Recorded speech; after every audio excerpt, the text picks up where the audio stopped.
Britain बोला, मोदी को मौका दो, जापान जर्मनी दोनों से आगे होगा भारत। पहले जापान अब जर्मनी की बारी, भारत के नए दोस्त ने की बड़ी भविष्यवाणी। दोस्तों, वो वक्त आ चुका है जब दुनिया भारत के आगे सिर झुका रही है। कभी भारत को विकासशील देश कहने वाले अब खुलकर बोल रहे हैं, मोदी को मौका दो, क्योंकि जो तस्वीर आज बन रही है वो आने वाले 3 सालों में भारत को दुनिया की तीसरी सबसे बड़ी अर्थव्यवस्था बना देगी। और ये कोई सपना नहीं, ब्रिटेन के प्रधानमंत्री केयर स्टारमर की भविष्यवाणी है। भारत की ग्रोथ से दुनिया हैरान है। भारत आज वो ताकत बन चुका है जो मंदी में डूबी दुनिया को ग्रोथ दिखा रही है। जहां अमेरिका टैरिफ की धमकियां दे रहा है, वहीं भारत अपने नए दोस्तों और पुराने साझेदारों के साथ मिलकर दुनिया की अर्थव्यवस्था का नया चेहरा बना रहा है। पहले जापान को पीछे छोड़ा और अब बारी है जर्मनी की। ब्रिटेन ने कहा है कि भारत 2028 तक जर्मनी को पछाड़कर दुनिया की तीसरी सबसे बड़ी इकोनॉमी बन जाएगा। ब्रिटेन का झुकना है, मोदी डिप्लोमेसी का कमाल। ब्रिटेन में सत्ता बदलने के बाद नए प्रधानमंत्री केयर स्टारमर भारत दौरे पर पहुंचे हैं और ये कोई औपचारिक यात्रा नहीं थी, बल्कि साफ संदेश था। भारत अब ग्लोबल सप्लाई चेन का सेंटर है और ब्रिटेन को उसके साथ खड़ा होना ही होगा।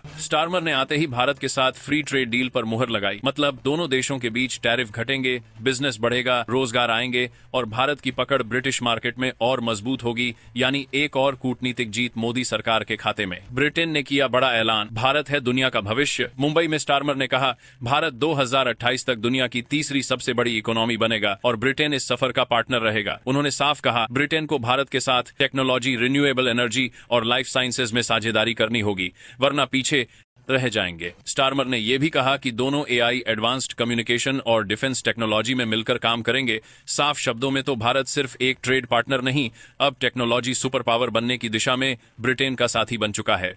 पीएम मोदी ने साफ कहा, भारत और ब्रिटेन लोकतंत्र, स्वतंत्रता और कानून के साझा मूल्यों पर टिके स्वाभाविक साझेदार हैं।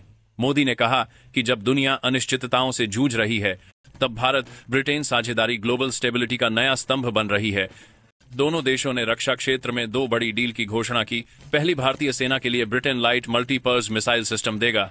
दूसरी, दोनों देश मिलकर नौसेना के लिए मरीन इलेक्ट्रिक प्रोपल्शन सिस्टम बनाएंगे। यानी रक्षा, तकनीक और अर्थव्यवस्था, तीनों मोर्चों पर भारत ब्रिटेन गठजोड़ अब अगले स्तर पर पहुंच गया है। भारत का लक्ष्य 2047 तक विकसित राष्ट्र का है, यानी आज से लेकर अगले 20 साल तक ब्रिटेन भारत के साथ खड़ा रहेगा। एक ऐसा बयान जो अमेरिका और यूरोप के लिए सीधा संदेश है कि भारत को नजरअंदाज करना अब नामुमकिन है। जर्मनी और जापान छूट जाएंगे पीछे। आईएमएफ की रिपोर्ट भी स्टारमर के दावे को सही ठहरा रही है।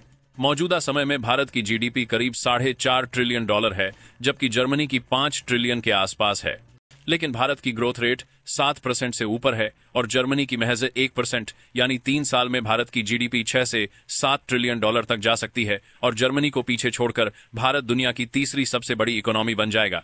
दूसरे शब्दों में, जापान गिर चुका, अब जर्मनी की बारी है।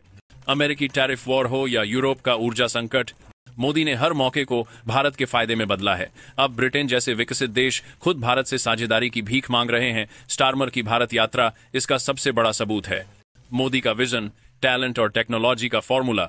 मोदी ने स्टारमर के सामने कहा, भारत की गतिशीलता और ब्रिटेन की विशेषज्ञता मिलकर ऐसा तालमेल बनाएगी जो वैश्विक अर्थव्यवस्था को नई दिशा देगा। यानी भारत की युवा प्रतिभा और ब्रिटेन की तकनीक मिलकर वो शक्ति बना रही हैं जो आने वाले दशक में चीन, अमेरिका दोनों को चुनौती देगी। आज दुनिया में जो नई कहानी लिखी जा रही है उसका केंद्र है भारत। अमेरिका की अर्थव्यवस्था धीमी है, चीन मंदी में डूबा है। ऐसे में भारत वो रोशनी बनकर उभरा है जो स्थिरता, विकास और विश्वास तीनों देती है। दोस्तों, वो वक्त दूर नहीं जब भारत सिर्फ तीसरी नहीं बल्कि दुनिया की सबसे बड़ी अर्थव्यवस्था बनेगा। ब्रिटेन, जापान, जर्मनी सब पीछे, क्योंकि भारत का युग आने वाला है अगले 5 साल में और इस युग का नाम है मोदी का भारत। जय हिंद।